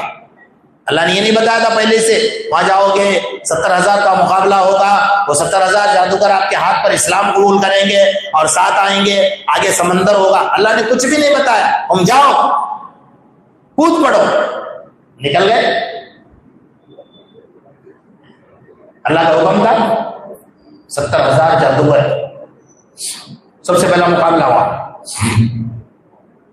مفسرین حضرات نے قرآن کی آیت کی تفسیر میں لکھا ہے ان 70,000 کے اندر ہے نا ایک نابینا تھا۔ نابیناؤں کی عقل بڑی اونچی ہوتی ہے، ان کی ساری دماغ کی صلاحیت جو ہے، آنکھوں کی قوت دماغ کے اندر اللہ تبارک و تعالیٰ اس کو دماغ میں ڈال دیتے ہیں۔ ان کی سوچ، ان کا تفکر، ان کا تدبر بڑا عجیب ہوتا ہے، اس لیے وہ دنیا میں اندھے ہیں، دنیا میں آنکھ نہیں ہے، وہ اللہ کے لیے سوچ ہے کہ اللہ 1 منٹ کے لیے آنکھ دے دے، 1 منٹ کے لیے دیکھنا چاہتا ہوں انسان کیسا ہوتا ہے، پہاڑ کیسے ہوتے، زمین کیسی ہوتی ہے، آسمان کیسا ہوتا ہے، سمندر کیسا ہوتا ہے، میں دیکھ۔ اللہ نے نہیں دیا، صبر کیا۔ قیامت کے میدان میں جو اٹھے گا نا، سب سے پہلے میرے آقا محمد رسول اللہ صلی اللہ علیہ وسلم ارشاد فرماتے ہیں کہ دنیا میں اتنا صبر کیا ہے نا، اللہ قیامت کے میدان میں سب سے پہلے اپنا دیدار اسے نصیب فرمائے، سب سے پہلے اپنا۔ اور حضرت علی کا حال بھی یہی ہے، آپ کو پتا ہوگا، تاریخ پڑھی ہوگی آپ نے، جب حضرت علی کی ولادت ہوئی تھی نا تو آپ نے آنکھیں نہیں کھولی تھی، آنکھیں نہیں کھولی تھی۔ فاطمہ بنت اسد جو آپ کی والدہ ہے، وہ میرے آقا محمد رسول اللہ صلی اللہ علیہ وسلم بس دوڑ کر آئی کہ اللہ کے رسول بچہ تو بڑا خوبصورت ہے، بچہ تو بڑا خوبصورت ہے، لیکن آنکھیں نہیں کھول رہا ہے، آنکھیں نہیں کھول رہا ہے۔ اللہ کے رسول خود گئے اور جا کر دیکھا کہ بچہ بڑا خوبصورت ہے، اپنے سامنے لٹایا اور اپنا لعاب نکال کر حضرت علی کے منہ کے اندر ڈال دیا۔ علی نے جیسے آنکھ کھولی تو سب سے پہلے اگر کسی کا دیدار کیا تو میرے آقا کا دیدار کیا۔ سمجھ رہے ہو نا وہ علی؟ تو بہرحال ہم جو آج بزدل بنے ہیں نا، تو وہ 70,000 جادوگر جو تھے نا، اس میں ایک نابینا تھا۔ اس نابینا نے ان لوگوں سے پوچھا، بہت پتے کی بات ہے، ایک بات جو میں عرض کر رہا ہوں اس کو سن لیجیے۔ اس نابینا نے پوچھا بھائی ہم کس کے مقابلے میں آئے؟ کہا ایک آدمی ہے۔ کہا ایک آدمی؟ کہا ہم کتنے ہیں؟ کہا 70,000۔ ہم 70,000، وہ ایک؟ کہا تو ہم تو شاہی دربار اور دنیا کی سپر پاور طاقت انا ربکم الاعلی کا دعویٰ کرنے والا اس کے پاس، اس کے دکانے پر آئے، یہاں تو کوئی بھی نہیں ہے۔ کوئی بات نہیں۔ اس نابینا نے کہا میری ایک بات سن لو۔ کہا کیا؟ کہا وہ ایک آیا ہے تو کچھ نہ کوئی وجود ہے اس کی زندگی میں، ہم 70,000 ہے نا، اس کا ادب کرو۔ جنگل سے اٹھ کر آنے والی قوم ادب کا جملہ ہی پہلی بار سنا تھا۔ یہ کیا ہوتا ہے؟ جبکہ آج ہم کو بھی پتا نہیں، 60-70 سال کے بوڑھے کو پتا نہیں کہ ادب کیا ہوتا ہے، عوام کو پتا نہیں علماء کا ادب کیا ہوتا ہے، ہمیں پتا نہیں مسجد کا ادب کیا ہے، ہمیں پتا نہیں اللہ کے قرآن کا ادب کیا ہے، ہمیں پتا نہیں انبیاء کا ادب کیا ہے، ہمیں پتا نہیں صحابہ کا ادب کیا ہے۔ صحابہ فرماتے ہیں کہ ہم نے سب سے پہلے ادب سیکھا ہے، بعد میں علم سیکھا ہے۔ تو اس نابینا نے کہا کہ ہم ادب کریں، تو بھائی یہ کیا ہوتا ہے؟ کہا کچھ نہیں، جب میدان میں آئیں گے نا تو صرف اتنا پوچھنا ہے کہ آپ اپنا ہنر پہلے بتائیں گے، ہم اپنا پہلے ہنر بتائیں، بس اتنا پوچھنا، یہ ادب ہے۔ کوئی بات نہیں، کر لیں گے۔ جب آگے میدان میں حضرت موسیٰ علیہ السلام گھبرا رہے تھے، اکیلے تھے، 70,000 کا قافلہ تھا، تو انہوں نے پوچھا اس نابینا کی بات پر عمل کر کے کہ بھائی آپ اپنا ہنر پہلے بتاؤ گے یا ہم اپنا ہنر پہلے بتائیں؟ تو انہوں نے کہا کہ حضرت موسیٰ علیہ السلام سے پوچھا، حضرت موسیٰ علیہ السلام نے کہا کہ آپ بتا دیجیے۔ بس یہ ادب تھا، میرے اللہ کو نبی کا اتنا ادب کرنا پسند آ گیا، اس ادب کی برکت سے اللہ نے ان 70,000 جادوگروں کو ایمان کی دولت سے نواز دیا۔ سمجھ رہے ہو نا؟ اب اللہ نے یہ نہیں فرمایا تھا کہ 70,000 آپ کے ساتھ چلیں گے، چلے ساتھ میں، آگے گئے، جب سامنے سمندر، پیچھے فرعون کا لشکر، انہوں نے کہا ہم تو پہلے بھی خطرے میں تھے، آج بھی خطرے میں آ گئے۔ اللہ نے پھر بھی نہیں کہا موسیٰ گھبراؤ نہیں، میں مدد کروں گا، کہا کود جاؤ، لاٹھی مار دو سمندر پر۔ سمندر میں 12 راستے ہو گئے، نکل جاؤ، نکل گئے۔ فرعون پیچھے سے آیا، سپر پاور طاقت پیچھے آ رہی ہے۔ دیکھو میں کیا استعمال کر رہا ہوں، جو ہم کر رہے ہیں نا آج، جو ہم کر رہے ہیں، آب زمزم کے پینے والے جانوروں کا پیشاب پینے والوں کو کہتے سپر پاور طاقت۔ وہاں بھی یہی تھا، اللہ نے کہا ٹھیک ہے کوئی بات نہیں. کمنٹ کر رہا تھا. جب سمندر میں راستے پورے نکل گئے سب کے سب, بیچ میں آ گیا فرعون لشکر کو لے کر. اللہ نے کہا مل جا سمندر کو. مل گیا. اللہ نے پہلے سے کچھ نہیں بتایا تھا پہلے سے. مل گیا. اب جو نیچے سے اوپر سے نیچے پانی میں جو ہو رہا تھا, اب کہہ رہے تھے آمنت برب موسیٰ و ہارون. اللہ کہہ رہا ہے ارے موسیٰ جاؤ, میں دیکھ رہا ہوں, میں سن رہا ہوں کیا ہو رہا ہے. آج ہمیں ایمان نہیں اللہ کی ذات پر. میرے آقا محمد رسول اللہ صلی اللہ علیہ وسلم جب غار کے اندر ہیں نا تو اللہ کے رسول گھبرا رہے. حضرت ابوبکر گھبرا گئے تھے. اللہ کے رسول نے کہا درخت اگ گیا وہاں پر, جو کچا درخت پہاڑی کے اندر جنگلی کبوتر نے گھر کر لیا اور آ کر مکڑی نے جالا تن دیا. دنیا کی سب سے کمزور طاقت مکڑی کا جالا ہے کیا نہیں ہے؟ کمزور طاقت. اگر آپ کے گھر میں مکڑی کے جالے تن گئے تو آپ نے کہا بلڈوزر والوں کو ڈر کر دیا بھائی میرے گھر میں آنا ہے. کہا کیوں؟ اب میرے گھر میں مکڑی کے جالے بہت ہو گئے, ذرا بلڈوزر سے نکالتے ہیں. اگر بیوقوف ہے ایک نمبر کا, مکڑی کا جالا تو یوں بھی نکل جائے گا ہاتھ سے جھاڑو مارنے سے. اللہ نے کہا سپر پاور طاقت کو صفر پاور طاقت سے میں کمزور کروں گا. کہا کہ نہیں کہا؟ ہمارا ایمان کہاں ہے؟ ساری دنیا تماشا دیکھ رہی ہے, ساری دنیا تماشا دیکھ رہی ہے. اللہ کہتے ہیں کوئی بات نہیں, مرنے والا شہید ہو رہا ہے بھوک میں پیاس میں شدت میں تڑپ کر. تو میرے آقا کی وہ حدیث مجھے یاد آتی ہے کہ ایک وقت میرے امت پر ایسا آئے گا کہ سارے بے راہ ہو جائیں گے اور سب کا ایمان سمٹ کر ملک شام یعنی فلسطین کی طرف چلا جائے گا. گیا نہیں گیا؟ آج میرا بچہ ایک شہید ہوتا ہے یا میرا بچہ مر جاتا ہے تو پورا خاندان بچے کی ماتم کرنے لگتا ہے. آج ہم پورا خاندان چڑھ گیا, ساری لاشیں سامنے پڑی ہیں. ایک باپ کھڑے ہو کر کہتا ہے حسبنا اللہ, اللہ تو میرے لیے کافی ہے, اللہ تو میرے لیے کافی ہے. ہمیں صرف اتنا کہا جا رہا ہے, علماء بول بول کر تھک گئے, اس ظالم یہودی کے پروڈکٹ کا بائیکاٹ کرو, مکمل کرو. بلکہ شاید علماء نے دیکھا ہوگا, آپ نے بھی دیکھا ہوگا کہ پاکستان کے بہت بڑے عابد ہیں اور گمنام ہیں.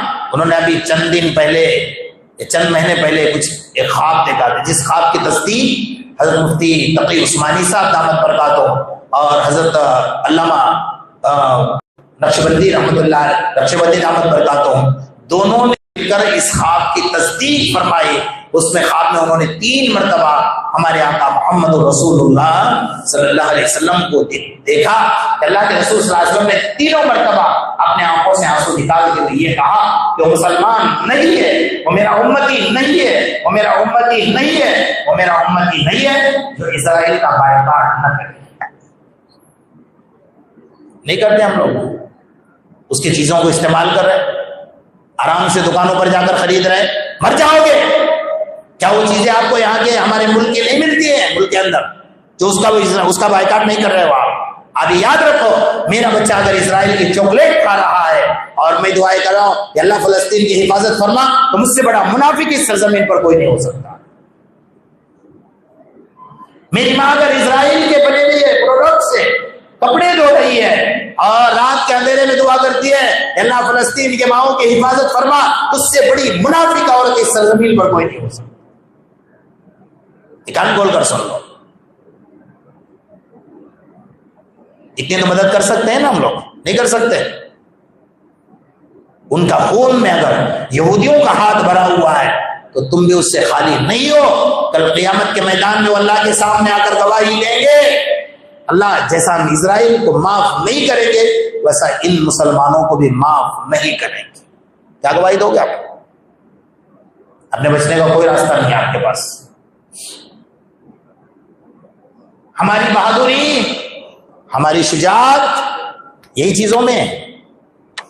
بے نمازی بننے میں سب سے بڑا بہادر مسلمان, شراب پینے میں سب سے آگے مسلمان, جوا کھیلنے میں سب سے آگے مسلمان, کسی کے ماں بہنوں کی عزتوں کو لوٹنے میں سب سے آگے مسلمان, کسی کے رشتے توڑوانے میں سب سے آگے مسلمان, علماء سے عوام کو الگ کرانے میں سب سے بڑے اہل باطل کا جو فتنہ تھا وہ کام اب اہل باطل نہیں بلکہ مسلمان کروا رہے ہیں. آپ میری عادت سے واقف ہو, میں ڈرکے کی چوٹ بات کرنے والا. جو اہل باطل محنت کر رہے ہیں نا، ان کو پتا ہے جب تک ان کے عوام ان کے علماء سے جڑ کر رہے گے ہم ان کا کچھ بھی نہیں بگاڑ پائیں گے.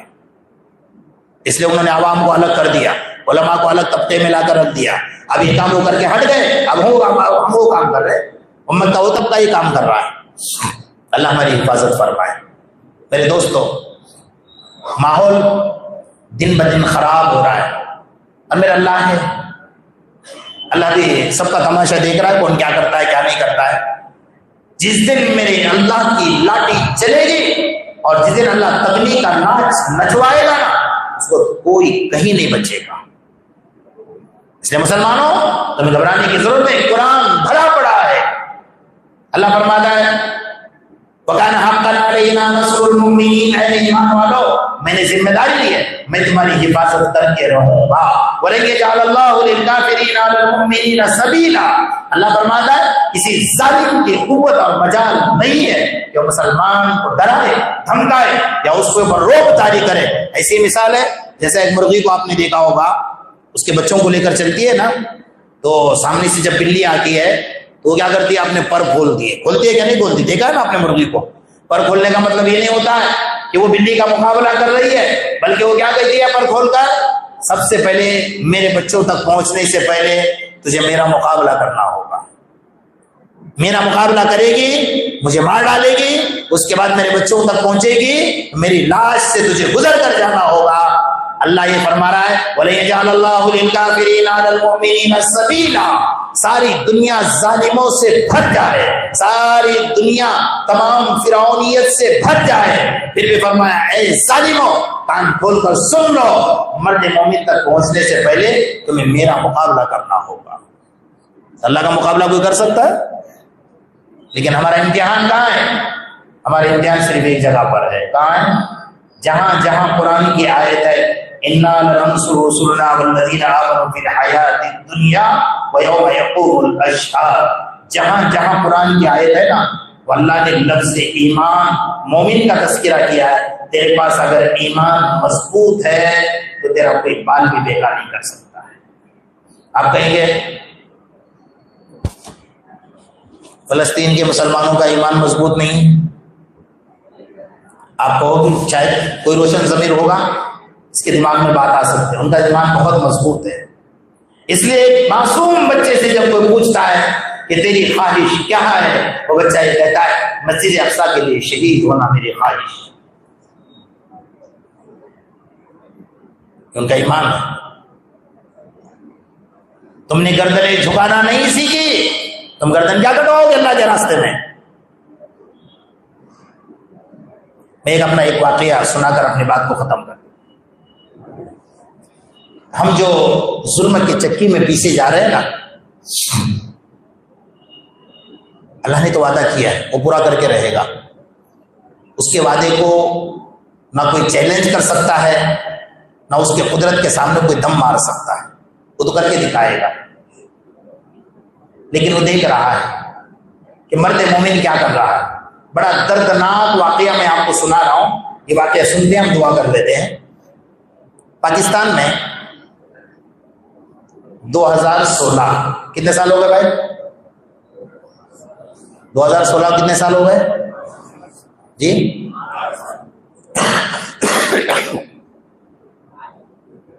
ایک نوجوان جس کے نوجوانی کو دیکھ کر لوگ ترستے تھے. ماشاءاللہ ہیٹ، باڈی، خوبصورتی، دن دولت، لیکن اس کے زبان سے ایک جملہ نکلتا تھا. جیسا ہمارے تبلیغ والے بھائی کسی کے گھر جاتے ہیں نا، چلو بھائی نماز پڑھنے ہیں، تو کہتے کہ تمہارا یہی کام ہے، دوسرا کوئی کام نہیں ہے جی. بول کر نہیں دکھاتا، لیکن زبان سے بولتا نہیں ہے، لیکن دل میں سوچتا ہوگا نا وہ بیچارہ کیا لے کر آیا تیرے پاس. خود کا وقت لے کر آیا، خود کا ٹائم لے کر آیا، پیسہ برباد کر کے آیا، تیرے اللہ کے راستے میں اپنے بیوی بچوں کو چھوڑ کر آیا. تو اتنا کہہ رہا ہے کہ چل اللہ کے راستے میں نماز پڑھ لے. اس کو کہتا ہے کہ میری خبر میں تجھے سونا ہے. وہ نوجوان ہی جملہ کہتا تھا کہ میری خبر میں آپ کو سونا ہے. ہر آدمی کہتا ہے یہ کیا بک رہا ہے، کیا بکواس کرتا ہے. اس کو نماز کا کہتے ہیں میری خبر میں آپ کو سونا ہے. اس کے بازو میں ایک اللہ والے رہے. کسی نے جا کر شکایت کر دی کہ آپ اس کے بازو میں رہتے ہو، آپ کا پڑوسی ہے، یہ نماز نہیں پڑھتا اور ایسے ایسے جواب دیتا ہے. اللہ والوں نے سوچا کہ یار میرا پڑوسی ہے, مجھے پتا نہیں تھا, کل قیامت میں اللہ مجھ سے بھی پوچھے گا. اللہ والے اس کے گھر گئے, جا کر کہا کہ بھائی بیٹا نوجوان ہے, اللہ نے نوجوانی دی ہے, نماز پڑھ لے. تو بزرگ کو کہنے لگا کہ آپ اپنا کام کرو, آپ کو میری خبر میں سونا ہے. وہاں بھی یہی جواب. ان کے دل پہ بڑا صدمہ لگا. کہا بیٹا ایسی باتیں نہیں کرتے, نماز پڑھو, اللہ سے دعا کرو, اللہ نے نوجوانی دی ہے, اللہ نے تمہیں اتنا حسن دیا ہے, اتنی دولت دی ہے, آپ کو میری خبر میں سونا ہے, جائیے. چلے گا بیچارہ. دل میں بڑا صدمہ ہوا. لیکن اللہ جس کے دل پر مہر لگا دیتا ہے نا, معاملہ بڑا ٹیڑھا ہے. اللہ سے حفاظت فرمائے. اس بزرگ کے کہہ کر آنے کے 3 دن کے بعد اس کو بیماری لگ گئی. آپ نے آج تک ایسی بیماری نہیں سنی ہوگی. اللہ اس سے ہماری قیامت تک آنے والی نسلوں کی حفاظت فرمائے. اس کو کیا بیماری لگ گئی کہ منہ سے ٹوائلٹ اور پیشاب نکلنے لگا. منہ سے ٹوائلٹ اور پیشاب نکلنے لگا, اور اتنی گندی بدبو کہ کوئی برداشت نہیں کر سکتا. باپ مالدار تھا, ایک کمرہ بڑا خالی کر دیا اس کے لیے, ایک نوکر کو لگایا اور اس کو اس کمرے میں بند کر دیا. ہم کو اگر ٹوائلٹ اور پیشاب آتی ہے تو پہلے سے محسوس ہوتا ہے نا کہ پیشاب آئی ہے, اس کو محسوس نہیں ہوتا تھا, فوراً نکل جاتا. تو اس کو کمرے میں بند کر دیا اور ایک نوکر لگایا کہ اس کی صاف صفائی کرو. کرنے پر تلا. 3 دن 3 رات گزر گئے. دوسرے نوکر کا دماغ پھٹنے لگا. وہ دیتا تھا, صاف صفائی کرتا تھا, اس کو کھانا کھلاتا تھا اور فوراً باہر نکلتا تھا. 3 دن 3 رات گزر گئے, کمرہ کھلا نہیں. تو باپ نے دیکھا کہ نوکر بھی نہیں نظر آ رہا ہے, کمرہ بھی بند ہے. تھوڑا سا کھول کر دیکھا, اتنی گندی بدبو کی سر پڑا, پورے محلے میں گندی بدبو پھیل گئی. دیکھا تو خود کے ٹوائلٹ اور پیشاب کے اندر زندہ لاش پڑی, مر گیا, لاش پڑی. باتیں ختم نہیں ہوتی ہے, کان کھول کر سن لو. صبح اٹھے, پوری گندگی صاف صفائی کروائی. لوگوں میں رشتے داروں میں اعلان ہوا کہ اس بچے کا انتقال ہو گیا. باپ نے کسی کو بتایا نہیں, عزت کے مارے کہ میرے بیٹے کا یہ حال تھا. جنازہ اٹھا. اس بزرگ کو بھی پتا چلا کہ اس نوجوان کا انتقال ہو چکا ہے جس کو میں نے نماز کی دعوت دی تھی. وہ بھی گئے جنازے میں. وہ بزرگ بیان فرماتے میں نے کیا منظر دیکھا اس کے جنازے میں. آج تک ایسا جنازہ کسی نے نہیں دیکھا ہوگا کہ جنازہ جیسے باہر نکالا اور جنازے کے اندر رکھنا تھا کہ کتوں کا لشکر آ کر کھڑا ہو گئے. اور ایسے کتے جو گدھے سے تھوڑے, گدھے کے معنی یعنی خنچر سے تھوڑے بڑے اور گدھے سے تھوڑے چھوٹے, ایسے کتے تھے جو کتوں کو آج تک میں نے نہیں دیکھا. چاروں طرف سے لشکر آ کر کھڑا, جیسا لگ رہا تھا کہ اس کے لاش پر حملہ کریں گے اور اس کے ٹکڑے ٹکڑے کر دیں گے. بات یہاں بھی ختم نہیں ہوئی. لوگوں نے لاٹھیاں لی اور کتوں کو ہٹانا شروع کر دیا. وہ ہٹنے والے کہاں تھے, وہ تو کھڑے تھے.